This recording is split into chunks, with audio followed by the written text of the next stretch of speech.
I want to make a model house, but I only have these sticks and way too much time on my hands. So I spent the next week designing the perfect house for the challenge, even if it meant trying to figure out how to make this house sit on a fake ocean, and possibly ruining the entire project on the last day.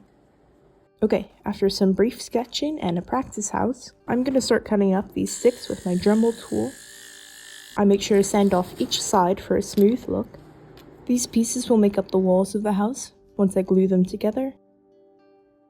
Sanding it all again so my desk is covered in a fine layer of dust. After that, I cut some more, sanded some more, you get the point.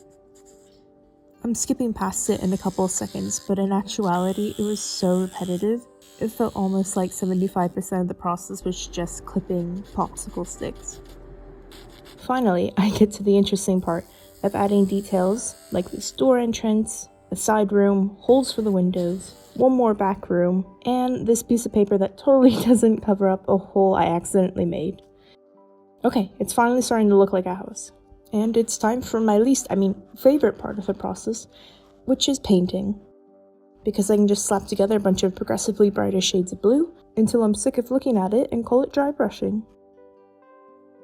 And our house needs a roof, so I'm painting these sticks that are cut red and gluing them to the house.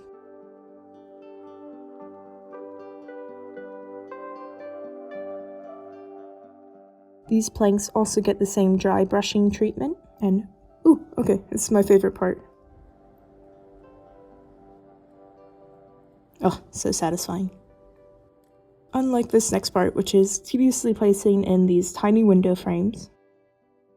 And clearly I wasn't sick enough of windows, so I decided to add another one. Now I have to start planning out the dock of this house. I cut up these popsicle sticks, glue them together, and you guessed it, sand them down some more. I add stilts and a little baby dock. I place the house on it and add a ladder, some barrels, a chimney, and it still felt like it was missing something.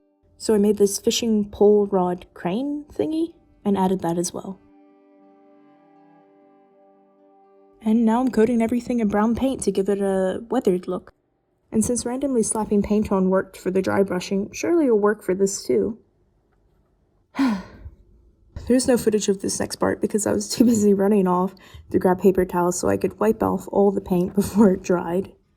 The panic was setting in real hard that I'd somehow ruined the entire project after spending an entire week on it. But luckily, I had brushed off enough that it looked normal, so phew, crisis averted. Wait, seriously? Crisis averted? That's it? Like, there's no other... It took me so long to put together this drawing, and it's just gonna be for like a 5-second bit. Seriously? It's fine. It's fine. It's fine. It's cool. It's cool. Wasn't even really that attached to it anyway, Yeah. Anyway, moving on. The last detail is the cutest little paper fish. I love him so much. Now for the biggest challenge of this entire video. How do I make an ocean? Because I can't just make a fisherman house that sits on dry land. So I spent another day of the project trying to make convincing waves.